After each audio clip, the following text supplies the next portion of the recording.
Hai, kembali lagi di channel Empalme Studio dengan saya Niko dan kami dapat pinjaman alat yang sangat menarik untuk dibahas. Ini dia Univiso Spark UV100.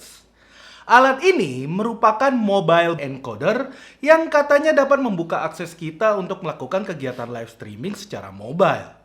Katanya ya, di kantor studio televisi banyak yang menggunakan alat yang mirip seperti ini.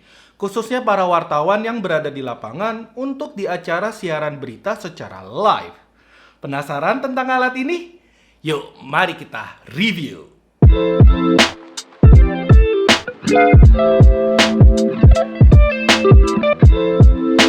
Disclaimer dulu ya. Karena saya dapat pinjaman alat ini waktunya cuma semingguan, dalam waktu sesingkat itu saya usahakan sharing informasi dan tutorial sebanyak yang saya bisa dapatkan untuk teman-teman semua. Jadi yang kepo sama hal spesifiknya saja bisa cek timestamp-nya di deskripsi. Dan jangan lupa like dan subscribe ya. Pada dasarnya, Univiso Spark ini adalah sebuah encoder portable.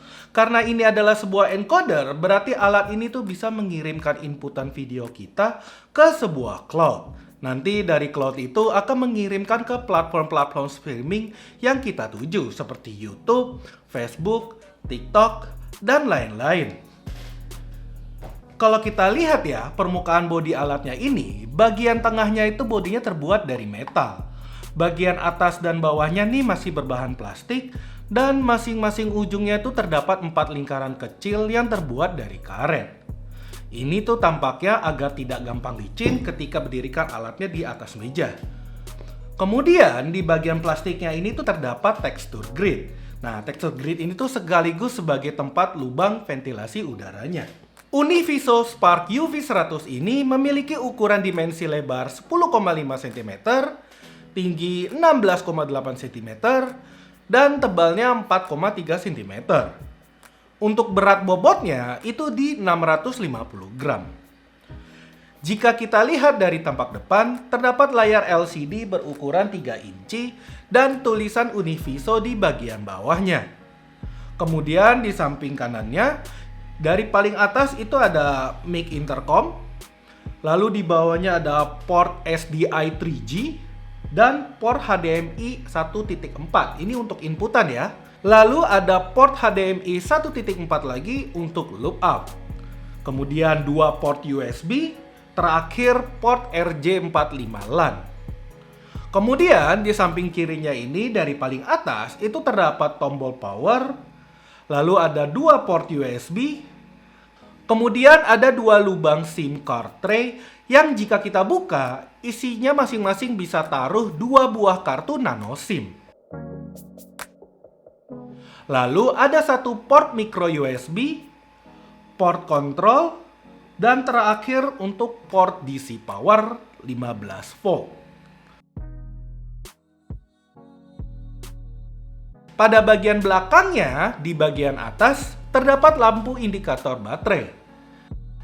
Info singkat tentang alatnya di bagian tengahnya, dan terdapat lubang mounting 1/4.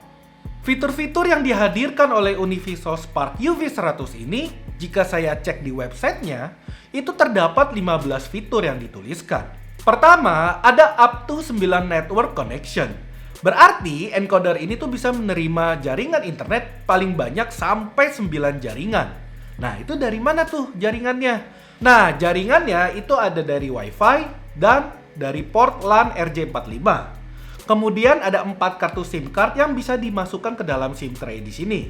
Lalu yang terakhir kan ada port USB tuh ada 4 biji. Nah, itu tuh bisa dipasangkan dengan modem mini yang colokannya berbentuk USB. Itu loh yang biasa dimasukkan kartu SIM card ke dalam USB terus kita colok ke laptop. Biasanya sih USB-nya ada antenanya gitu. Lah, kalau gitu totalnya ada 10 dong. Kok cuma 9 koneksinya? Nah, itu karena walaupun SIM card tray-nya itu bisa masukin 4 kartu, dia itu yang bisa aktif cuma 3 untuk mengaktifkan mobile cellular network support-nya. Jadi kalau misal mau pasang kartu 5G, kita harus pasang di SIM tray yang sesuai. Pokoknya kurang lebih kayak gini nih tampilannya. Kemudian di fitur berikutnya itu ada 3 inci touchscreen LED. Ini jadi kalau misalnya kita tekan, dia tuh bisa kita atur settingannya. Seperti ini. Tuh. Kemudian SDI plus HDMI input, berarti alat ini bisa terima colokan inputan dari SDI maupun HDMI. Ini kalau misalnya teman-teman tanya, jika kita colokin dua-duanya, apakah inputannya dua-duanya akan masuk? Nah, ini sayangnya tidak, teman-teman. Hanya satu yang masuk, dan prioritasnya itu adalah SDI yang duluan. Kemudian ada fitur real-time video return back to the field crew. Nah, ini tuh maksudnya dia ini punya HDMI lookout. Jadi kabel HDMI bisa kita colok ke external monitor.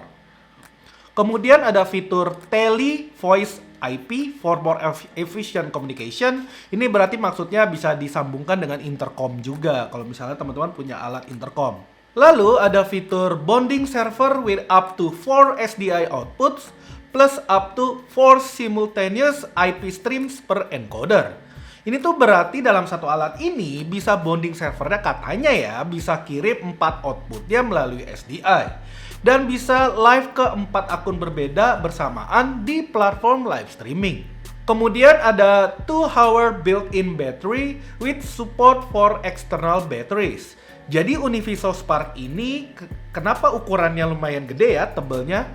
Karena sudah ada built-in baterainya. Jadi alat ini tuh bisa nyala tanpa kita colokin ke listrik dan awetnya sekitar up to 2 jam. Tapi teman-teman gak usah khawatir kalau misalnya mau streaming lebih dari 2 jam, kita juga dapat kabel powernya di paket pembeliannya. Jadi kita bisa live streaming yang lebih dari 2 jam gitu kalau misalnya dia stay di tempat. Kemudian ada fitur low latency NDI output, berarti ini bisa pakai fitur NDI ya untuk outputnya. Lalu fitur berikutnya ada Low Latency Streaming Protocol SRT, RTMP, HLS, UDP. Nah ini tuh berarti live streamingnya sudah support ya protokol yang rendah latensi tadi. Gampangnya ya sudah kompatibel lah pakai RTMP yang biasa kita sering pakai. Tapi kalau mau pakai SRT, HLS, dan UDP juga bisa. Kemudian Easy Remote Control, Touchscreen, and Web Access. Nah ini tuh berarti alat ini bisa kontrol selain dari alatnya langsung, kita juga bisa kontrol melalui HP smartphone dan di PC kita. Soalnya untuk pengaturannya secara remote itu bisa dilakukan di browser. Nanti saya akan tunjukin caranya. Landscape dan portrait screen mode switch, berarti kita bisa atur nih live streamingnya itu bisa output gambarnya secara horizontal atau vertikal. Kemudian ada fitur Operation Modes Live atau Rec and Live. Ini maksudnya pada saat pemakaian alat ini ada 2 mode yang disediakan. Yang satu adalah mode live streaming, tapi pas saat live itu bisa recording juga, atau khusus untuk recording saja. Kemudian ada fitur logo insertion, berarti ini kita bisa memasukkan logo kita selama live streaming nanti melalui alat ini. Cold shoe camera mount or belt pack carry-on. Kalau ini di paket pembeliannya, kita tuh bisa dapat aksesoris antara cold shoe atau tas pinggang untuk membawa alat ini. Kebetulan kami saat pinjam alat ini, kita juga dipinjamkan tas pinggangnya dan bentuknya kira-kira seperti ini. Kemudian ada PTZ kamera remote control. Alat ini berarti juga bisa kompatibel ya dengan pengaturan kamera PTZ. Nah, itu tadi 15 fitur yang diunggulkan dari alat ini. Untuk spesifikasinya, teman-teman bisa cek pada tabel berikut ini. Oke, selanjutnya saya akan tunjukkan cara pakai encoder ini jika kita mau setting secara langsung dari alatnya. Jadi sebelum kita menggunakan alat ini, pertama-tama tentunya kita perlu login dulu ya. Kita login, di sini bisa masukin kalau misalnya teman-teman sudah daftar di websitenya, nanti kita akan login di sini. Nah, untuk pengaturannya itu kita bisa tekan di ujung kanan atas ini. Jadi kalau misalnya ini kita tekan, dia akan ngebuka option menu nih. Nah, pertama tentunya di bagian awal itu hitungannya adalah 3 submenu sama apa isinya dalam menu tersebut. Misalnya ini di mode, ini kita bisa pilih untuk pengaturan recordnya atau live-nya.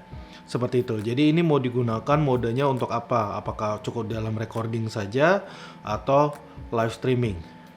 Nah, kemudian di bagian bawahnya di mode video ini kita akan mengatur settingannya bagian video. Misalnya dari frame rate, ini kita mau pakai yang berapa FPS. Sesuai yang dispesifikasi ya, Univiso Spark ini bisa sampai 60 frame per second paling tingginya.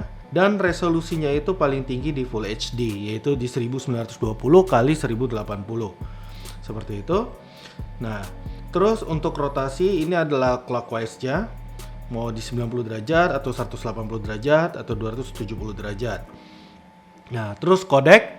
Nah, di Universal Spark ini ada dua kodek yang disediakan, yaitu versi H.264 sama H.265. Nah, untuk bitrate kita bisa atur berapa kbps, nanti bisa teman-teman atur sesuai kebutuhan.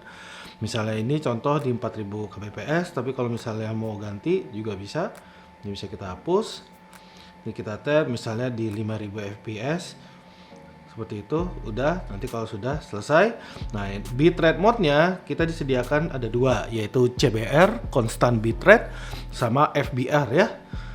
Di sini FBR variable bitrate. Seperti itu. Ini tapi karena untuk kelancaran live streaming kita biasanya di constant bitrate. Kalau misalnya settingannya sudah, ini saya frame rate-nya saya ganti yang 29,97 ya. Soalnya kan kalau di NTSC kamera tuh yang 29,97. Kalau udah ini kita submit sampai ada tulisan sukses, berarti ini sudah setupnya udah kekunci. Seperti itu. Terus kemudian untuk bagian audio, nah kita bisa lihat pemilihannya. Ini ada bitrate bisa 64K, 128K, 192K. Pokoknya teman-teman bisa pilih sampai 320K. Seperti itu. Nah, untuk sample rate ada dua ya, biasanya kalau di audio bisa di 44,1 kHz yang paling bawah atau di 48 kHz yang atas. Hanya kalau saya biasanya 44,1 kHz saja sudah cukup. Nah, untuk audio mode itu juga ada AAC-LC sama AAC-HE. Nah, biasanya di LC aja udah cukup, kita submit. Kemudian berikutnya, nah ini adalah transfer. Nah ini yang latensinya yang biasanya berapa milisecond delay-nya kalau di OBS atau vMix. Biasanya 2000 milisecond ya. Itu udah standar untuk delay dari encode-nya sampai nanti bisa kepasang live streaming. Jadi bisa kita atur latensinya dari 500 milisecond paling kecil sampai 30.000. Cuma biasanya standarnya kita pakai 2000. Oke, server. Nah, ini server cloud yang dipakai di Universal Spark. Namanya ini kita biasanya nggak utak-atik. Nah, ini kalau misalnya LAN, kalau misalnya teman-teman colok di sini kabel LAN-nya. Ini sebelah sini. Nanti bisa kelihatan datanya di sini. Oke, selanjutnya ini adalah WiFi, jadi dia bisa dapat internet dari jaringan WiFi. Nanti teman-teman bisa pilih aja. Ini kebetulan nama-nama WiFi yang di dekat studio rumah saya. Terus kemudian juga ada monitor. Nah, ini monitor adalah melihat jaringan internet yang terkoneksi terhadap Universal Spark.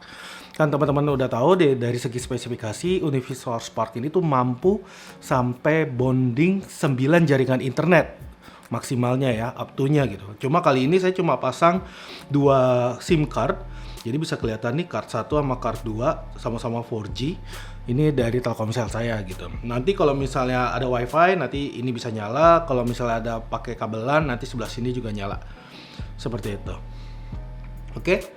Terus yang files ini adalah kalau misalnya teman-teman record nanti nama-nama filesnya akan muncul di sini. Oke gitu. Nah, ini adalah sistem. Di sini bisa lihat untuk ngatur screen brightness, bahasa yang digunakan dan sebagainya. Terus kalau info ini adalah nama spesifikasi nama dari alat tersebut. Jadi modelnya, nomor SN-nya, hardware version, software version semua ada di sini. Seperti itu. Ini untuk menu-menunya. Terus juga di sebelah kirinya ini ada tombol lock ya. Jadi kalau misalnya teman-teman udah setup semua, terus nggak mau karena ini touchscreen, nggak mau keganggu gugat, bisa kita telik sini untuk kunci. Jari saya kegedean tuh. Jadi dia lock gelap kayak gitu. Jadi kalau bisa ditekan harus masukin input password dulu. Nah, sini kita udah dikasih tahu passwordnya apa. Jadi tinggal tekan aja 0000. Terus confirm, nanti dia akan kebuka lagi. Nah, terus di bagian bawah nih kelihatan nih nanti keterangan-keterangan ya. Jadi di sini bisa dibilang oh ini udah standby untuk keperluan live, kodeknya H264, nanti bitrate-nya berapa, teksnya berapa, nanti delaynya berapa milisecond, sama keterangan baterai. Di sini dikasih tahu pakai LAN atau WiFi apa enggak, sama ada 3 gambar SIM, jaringan SIM cardnya ya, kayak gitu. Sama yang di sini jam dan gambar SD card untuk memori. Nah, mudah bukan cara menyetingnya? Selanjutnya, mari saya tunjukkan cara setting secara remote. Berarti apabila kita menggunakan browser di PC maupun di smartphone. Oke, sekarang kita akan cek dashboard yang disediakan di website. Nah, dari sini teman-teman langsung saja buka situsnya di ind.univiso.tv. Enter, nanti akan muncul tampilan seperti ini. Nah, kalau misalnya teman-teman belum punya akun ya, teman-teman bisa klik register yang ada di sini. Kalau misalnya sudah diregis, teman-teman login saja. Oke, kalau sudah kita tinggal slide, terus kita tinggal sign in. Nah, terus kemudian sini kita diberikan tips nih, ada pop up, dia bilang kalau misalnya kita binding, itu berarti email sama nomor telepon kita itu udah nyatu, udah ngelink. Kalau misalnya pengen disatuin, kita binding aja, nanti kita akan masukin nomor teleponnya, terus kita minta seperti verifikasi seperti biasa. Kalau enggak, kita cancel aja dulu. Nah, kira-kira seperti ini tampilan dashboard dari Univiso Spark di websitenya. Nah, yang perlu diperhatikan tuh sebenarnya dari ini, yang di sebelah kanan, ini adalah layar preview. Layar preview ini hanya bisa diaktifkan apabila udah ada jaringan yang masuk, udah ada inputan ya, baik dari SDI maupun HDMI, tapi dia baru bisa kebuka kalau kita sudah live streaming. Jadi kalau pas saat sebelum live streaming masih setup, kita belum bisa melihat previewnya. Sayangnya seperti itu. Nah, terus yang di bawah ini adalah bitrate yang sedang berjalan. Jadi ini buat kita monitoring ya, transfer rate datanya tuh bagaimana. Nah, ini bisa dilihat kita transmission rate-nya lagi 1,55, naik 175, 1,80 kilobyte per second ya.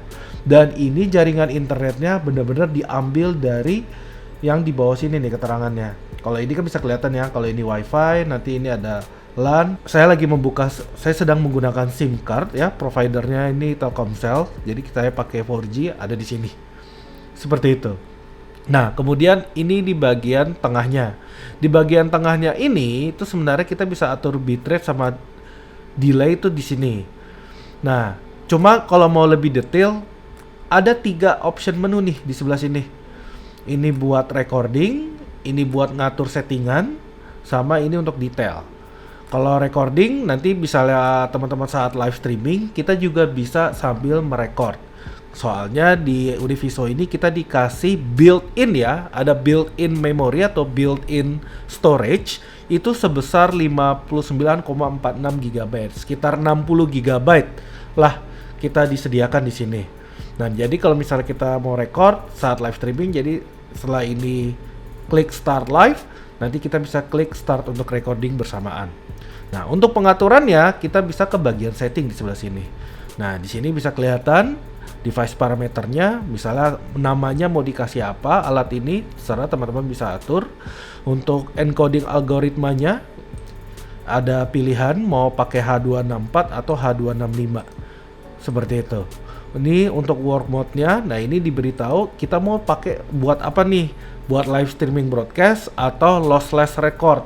Jadi ini untuk live streaming, ini untuk recording, kurang lebih kayak gitu. Nah, berikutnya ini ada bitrate. Bitrate itu kita mau pakai berapa nih? Pasti teman-teman yang udah live streaming udah tahu ya. Misalnya kita mau ganti 4000. Nah, itu bisa. Terus juga ada buffer time. Ini bisa atur, terserah teman-teman berapa, tapi saya biasanya pakai 2000 millisecond. Ini udah umum.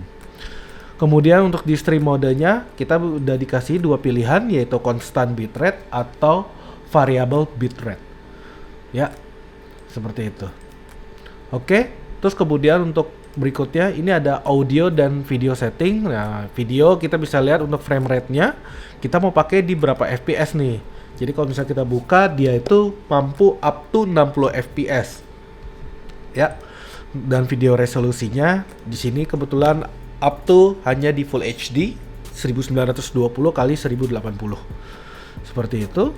Nah, untuk video rotation angle ini bisa kita atur. Kalau misalnya teman-teman mau horizontal bisa tetap di 90 derajat. Kalau misalnya mau dibalik, kalau mau horizontal ya udah nggak usah pakai no rotation. Tapi kalau mau vertikal kita bisa pakai di 90 sampai 270. Tapi kalau misalnya mau dibalik kita bisa pakai yang di 180 derajat. Seperti itu. Nah, untuk audio coding, nah ini kompresi untuk audio ya, itu kita diberi AACLC sama AACHE. Saya sih standarnya pakai AACLC aja. Dan kemudian untuk audio coding rate-nya, ini kita bisa pilih dari 64 kbps atau 128 kbps atau 192 kbps, terserah teman-teman. Kalau saya sih biasa umumnya di 128 ya. Kadang ada juga yang teman-teman yang biasa di 192 sama di 256. Nah, ini teman-teman bisa tentuin sendiri. Kalau ini saya ambil contoh di 128. Terus juga untuk coding sampling rate-nya itu ini yang paling terkenal biasanya 48 kHz atau di 44,1 kHz. Nah, tapi sini hitungannya hertz, jadi tulisannya ada ribunya. Jadi 44.100 atau di 48.000 hertz, kurang lebih kayak gitu. Oke, terus kalau logo setting ini berarti kita bisa memasukkan logo kita ke dalam video live streamingnya. Jadi kita langsung aja, misalnya di sini tekan on. Nah, ini misalnya kita masukin logo kita ya. Nah, teman-teman perlu perhatikan dia itu logonya hanya bisa menerima yang ukuran 400 kali 300 pixel. Seperti itu ya. Jadi tolong kalau misalnya mau pasang logo, ini resolusi yang bisa dipakai cuma di 400 kali 300. Oke, kalau misalnya ada, misalnya ambil contoh, kita ambil logo M4 Studio di sini. Nah, nanti kalau udah tulisan upload complete, dia akan udah masuk. Cuma sayangnya di sini nggak muncul nih di previewnya. Dia munculnya hanya di pas saat live streaming.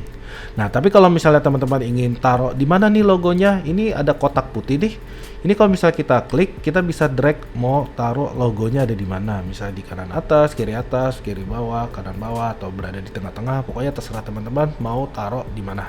Oke, nah berarti nanti kita taruh di kiri atas aja ya. Kalau udah, baru kita tekan submit. Oke, kalau sudah taruh, nanti di bagian sini kita bisa lihat nih detailnya. Ini adalah bagian rangkuman ya. Jadi teman-teman bisa lihat secara dirangkum apa aja yang sudah ke setting. Seperti itu. Kita balik lagi. Nah, gimana caranya kita untuk melakukan live streaming? Nah, itu pengaturannya ada di sini nih, streaming address. Ya. Nah, kita tuh bisa tekan plus di sini untuk memasukkan alamat URL dan stream key-nya. Jadi sini saya ambil contoh. Saya udah sempat buka untuk yang live streaming. Ini saya ambil contoh di YouTube ya. Nah, itu kan kita biasanya naruh alamat URL streaming ya. Ini kita salin. Terus kita pindahkan lagi. Ini kita tekan plus. Nah, di sini enter address-nya kita paste. Nah, setelah itu kita beri tanda slash lagi nih. Di sebelah sini baru balik kita masukkan stream key-nya. Balik. Nah, nanti kita bisa taruh di sini.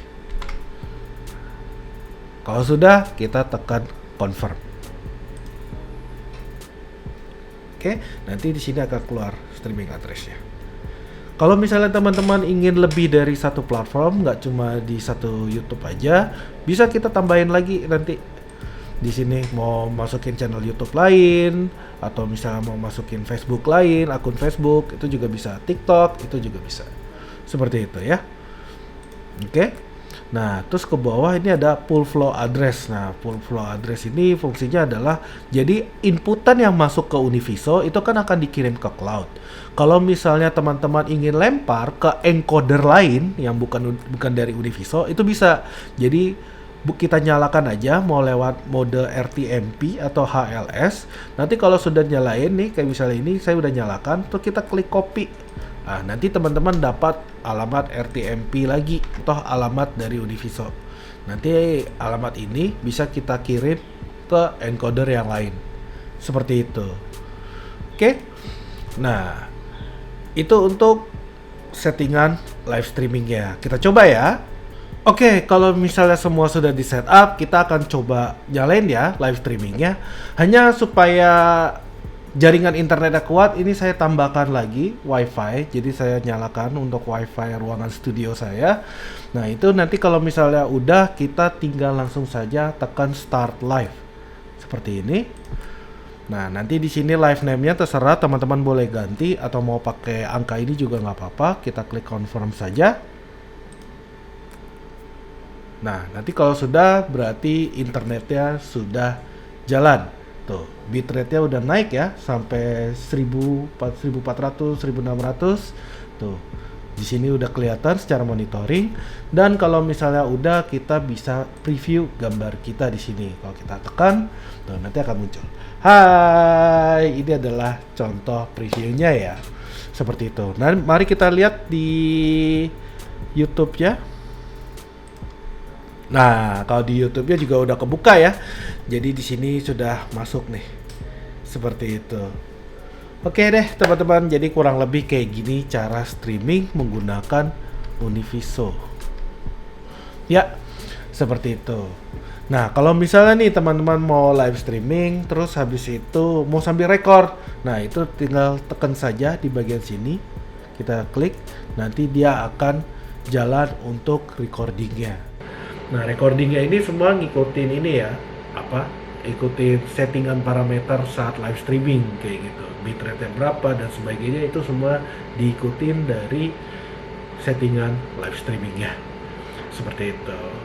Nah, seperti itu sih gambaran kalau kita menggunakan Univiso Sport untuk kegiatan live streaming.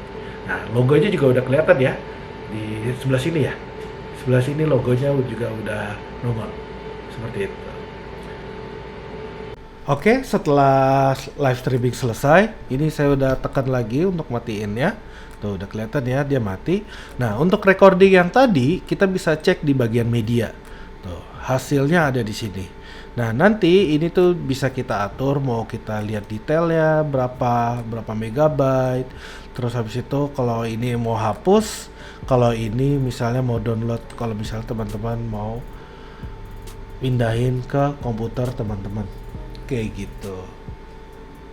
Nah, terus kemudian di sebagian sini ada work order.